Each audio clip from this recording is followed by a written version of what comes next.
Now, we get straight into our session with a virtual presentation that will be moderated by Peter Clark, Managing Partner and Founder of REdimension Capital, who will be talking to Andre, and I'll leave it to Peter to introduce Andre for you. Please, ladies and gentlemen, a round of applause for Peter Clark.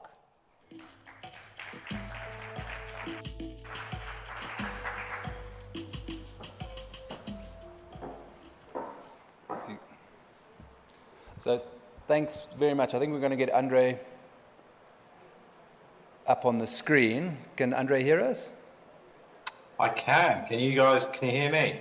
We can hear you, Andre. We can't see you yet, but I think that's coming. All right, so maybe let me give it a little bit of an introduction until you pop up on screen. And my role here is really just to introduce Andre and ask him some questions. We really want to hear his perspectives from a global side as to how the PropTech markets are doing and how the corporates are approaching it. So just to give Andre an introduction, he works for JLL Spark, which was founded in 2017 and is essentially the corporate venture capital vehicle for JLL, investing in PropTech-related investments. And they've invested more than $340 million since they started in more than 40 companies. So for us, sitting here in South Africa, that's north of 5 billion rand in PropTech deals. So it's a huge number, and he's got a lot that he can share with us on the back of that. So Andre, perhaps the first question to ask you, and you can shed some light on, is what do you view the role of PropTech in delivering value for commercial real estate operators and or service providers, and what has been JLL's approach to this? First of all, thank you all for having me. Hopefully next time I can do this in person. I've been away from South Africa for over 20 years now, and it's good to be connected and hopefully add some value to you guys today. So back to your question, Peter. I truly believe that tech is eating the world. And I think that will come from real estate. And over time, we'll just have to adopt to tech due to the increasing complexity and fewer people coming into the lower paid skills and trades. So we are only now starting to see some good results in some good building analytics, some machine learning, artificial intelligence, and IoT that can almost support around 20% of all the traditional outdated facility management tasks. So, and this took us around 4 years to sort of really field test and learn from. And it ranges from dynamic cleaning, so it could be having IoT devices tell you where cleaners has been and haven't. But you don't just save labor efficiencies, you save a ton of cleaning chemicals and waters that you're supposed to be using, right? So we also see this in various different other legislation changes in the industry that recommends us flushing taps as an example. I'm using now technology to do that. So you don't just, again, save like 80% labor, you also save the water that people are flushing and needs to be reheated. So it's energy savings as well. So it's various different things, including even smart caffeine systems. 5 or 10 years ago, we used to send engineers to a site and then someone will walk past the same issue and report it again. And you'll end up with 3 different people turning up on site. So scheduling systems out there and more smarter tech, I think we're really onto a winner right now. So JLL want to techify itself before someone else come and do it to us, right? So we've set up a very clear build, acquire, partner, invest model. So we call it BAPI. And the BAP part, so the build, acquire, and partner part of the business is run by JLL Technologies. This started roughly 2019. Just to give you an idea, that's now like a 3,000 plus organization. And then the I for investments in BAPI is the part where I sit in. So by doing this, we're able to give our clients a bit more of an informed opinion on how it works and where we've put our own money in. For example, on the acquisitions part alone, we invested $700 million just over the last 2 years for acquiring companies that we believe can get us quicker to market technologies. And we've invested, as Peter just mentioned, $340 million just in Spark alone and counting. So that's well over $1 billion investment that we're definitely backing what we believe will be the future of corporate real estate. So maybe a good question that follows on from that are what are the key kind of trends or investment themes that you seeing in the market? So in one of the earlier panels, there was a question, what is PropTech? So, and it's quite this kind of broad ranging, almost verb, but what are these key themes and solutions that you're looking to invest in and problems that you're looking to solve? Right, so currently for us as an organization, even though we know that, we keep hearing that 40% of the carbon footprint come from buildings, there's also a very big part of that that sits with the construction of it. An example would be concrete technology is very outdated, and 8% of the world's carbon footprint comes from concrete alone, and 8% of that is steel. So we see a very big shift in investment in construction. So we're seeing technology that can improve the process of making the cement that reduces the amount of requirements for steel, as an example, right? So contact on the ESG front, it's still, I think, there's lots of companies out there, but there's nothing super unique. But that is definitely something that we're actively looking for. In the future of work, this is where the majority of our current investments sit. I think there's a lot of innovation out there. I think there's a lot of technology that help us reimagining how we can get back into the workplace. So smarter buildings, again, very, very big part of our portfolio sits in smart buildings. And that can range from anything from building access, right? Where traditionally you'll walk around with 8 different building passes to get to your client's site, where we see smarter tech now enabling you to have most of the access securely via your Apple Pay wallet, as an example, right? There's various different technologies from tenant engagement apps, healthy building technology that monitors your indoor air quality or your space utilization. So that's a very big space, very active investment going on in there. So financial technology, again, very hard, very outdated. Currently, as you know, I see one of the sponsors are MRI, so we've seen it all. There's a lot of technology out there that's still very traditional, like spreadsheets being used. So we see a lot of new tech coming in from rent roll data collection that use very high and intelligent machine learning that helps streamline some of the data that you're collecting and standardizing the format of that data. And a new one for us is logistic and supply chain. I think over COVID, we've seen a rapid change in how people buy online and e-commerce, and with that becomes storage issues. So there's a big need for, robotic AI within that specific sector. So those are the 6 main investment themes that we're looking for as a business. Thanks. Those are some great themes for everyone to take note of. And now, say you find a company within one of these themes, it looks all exciting. What are the main things you look for in these startups before JLL Spark would make an investment is the first part of the question. And then how do you help facilitate their growth once you made an investment into those PropTech companies? So we traditionally invest very early stage, so preferably like pre-seed if we can. So majority of our current investments are seed or Series A. We also have a Spark X, which is like super early stage. It's almost like a factory or incubator PropTech. So that's our sort of sweet spot. And then for us, it's really important for it to have a JLL fit. 70% of our investment thesis are, can we help this product grow strategically? And will our clients be able, or JLL be able to do this, right? So which business line is it relevant for? And how can it help us do our jobs, serve our clients, and potentially help us win new clients, right? And then also the total addressable market. So for us, we're looking for companies that can grow really quick and really big and give us a really good return on investment and potentially go global. And then for us, there's obviously a really important part to this, which is the X factor. There's so many different companies.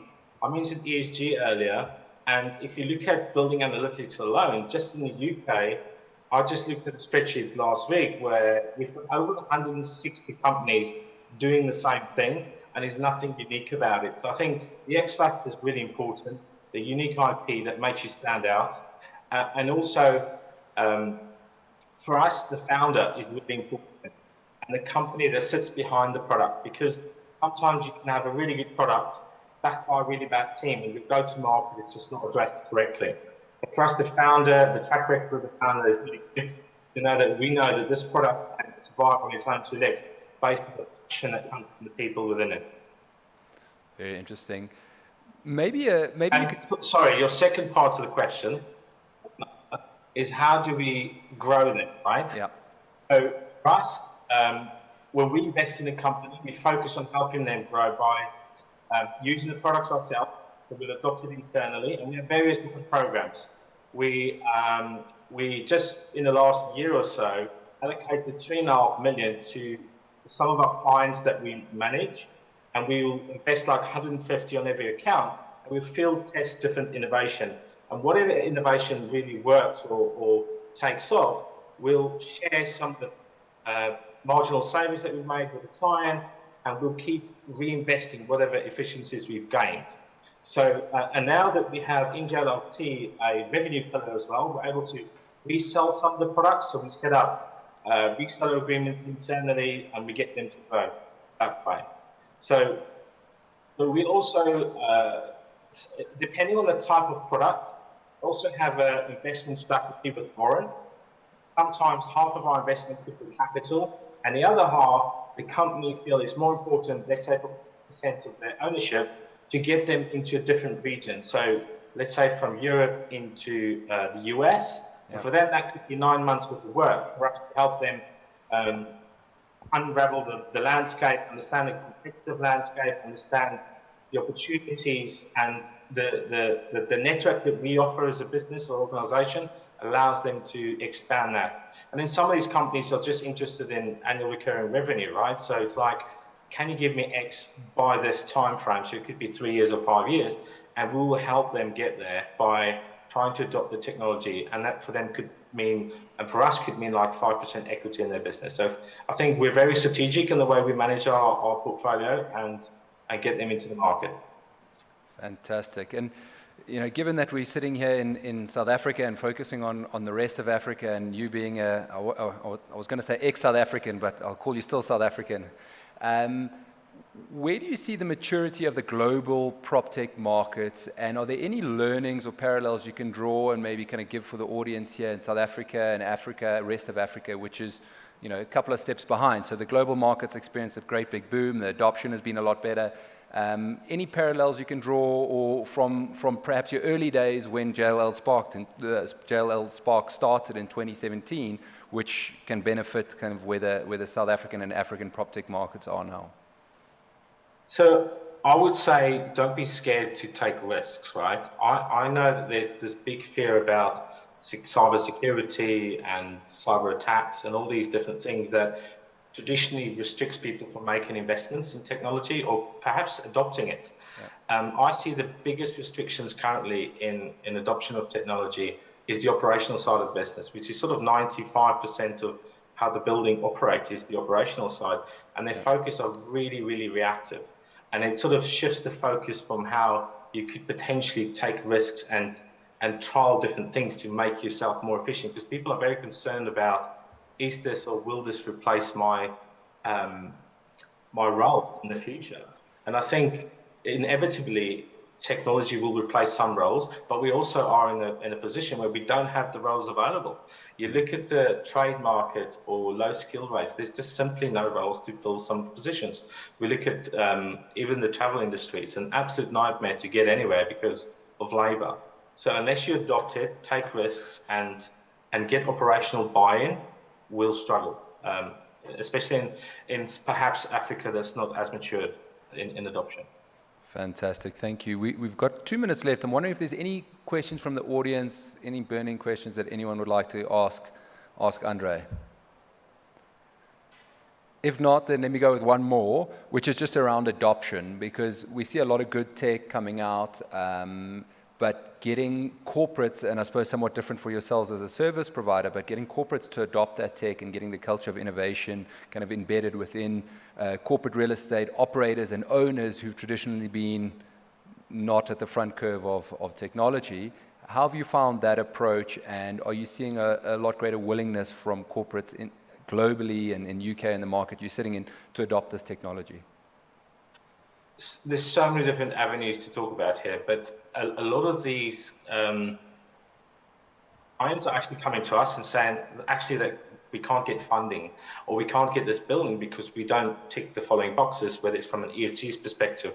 So they can't get the funding, firstly. So there's obviously a massive need for adoption of people to sit within those organizations that can adopt technology. So that I've seen a massive legislation drive towards that, but also a lot of companies or businesses or even funds or property owners started internal VC funds, as an example, very small pockets like 1 million or sometimes 500K, just to sort of field test the market, which shows that they are willing to try, they're willing to explore, and they've created new roles. Like in the last year alone, in some of our networking events that we're going, there's all these different names and type of innovation titles that's coming up, which means that clearly there's an active change within the corporate or the client side to have someone as an ambassador inside, because the biggest issue currently is not the technology not working, because we know the technology works. It's the education of where do we start, how do we prioritize this, because we've just gone through a pandemic, so we're struggling with getting people back into the office properly. We also have, us in Europe, we have a massive crisis with power and energy, so you have to focus your priority as to where will I adopt my technology and how. All right, we do have one question from the audience. Go for it. Okay, thank you very much, Andre. My name is Roland from Nigeria, and currently we have started a PropTech Accelerator program. I think it's the first in Africa Proptech 54. And my question is based around what you had mentioned about early stage investing. How do you currently create your deal flows? You know, because there's so many people doing so many stuff across the continent. So how do you manage to create the deal flows for the investment that you make? Thank you. Right, so it's a tough one. So on average, I think the last numbers we checked was we see 1,000 deals per annum. So we're a very small team of 17 people. Now that's a mixture of investment principles, growth principles, and operations, right? So 17 people globally. So what we do is we are LPs on about 5 funds globally. So we have people dotted, like I'm in Europe, so I'm responsible for Europe, Middle East and Africa. We have teams in Australia. We've got the majority of my team in Silicon Valley or the US. And with being LPs on other funds, we track their deal flow. We have a very clear agenda as to what target themes we have, and they sort of funnel that for us. So with the small team that we have, we sort of, on average, as I said, we check 1,000 deals per annum, and we invest in about 10 per year. Fantastic. Thank you very much, Andre. We've run out of time, but that was very insightful and a great session. So thank you very much for your time. That's Andre Bothma from JLL Spark. Thanks, everyone. Cheers.